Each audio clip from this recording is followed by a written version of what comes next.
खासदार सुप्रिया सुळे यांचा आज पुरंदर दौरा आहे। त्यांनी गेली 4 दिवसापासून बारामती लोकसभा मतदारसंघाचा दौरा केलेला आहे। मंगळवारी त्यांनी इंदापूर, बुधवारी बारामती आणि गुरुवारी दौंड तालुक्याचा दौरा केलेला होता आणि आज त्या पुरंदर तालुक्याच्या दौऱ्यावर आहेत।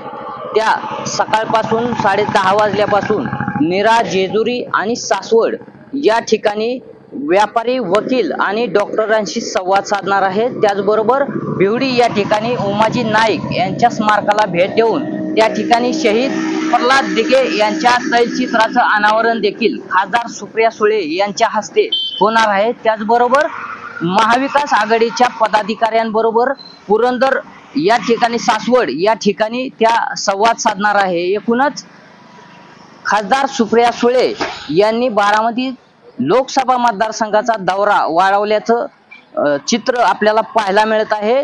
एकूणच अजित पवार आणि सुप्रिया सुळे यांचे 2 गट पडल्यामुळे खासदार सुप्रिया सुळे यांनी या बारामती लोकसभा मतदारसंघाची दास्ती घेतल्याचं आपल्याला पाहायला मिळत आहे। एकूणच अजित पवार आणि सुप्रिया सुळे यामुळे आता कुठेतरी या पवार कुटुंबियाचा वाद आता शिगेला पोहोचलेला आहे। यामुळे या बारामती लोकसभा मतदारसंघामध्ये नेमकं आता येणाऱ्या लोकसभा निवडणुकीमध्ये चित्र काय पाहायला मिळेल हे देखील आता पाहणं महत्त्वाचं ठरणार आहे। नवनाथ बोरकर, जय महाराष्ट्र न्यूज, बारामती।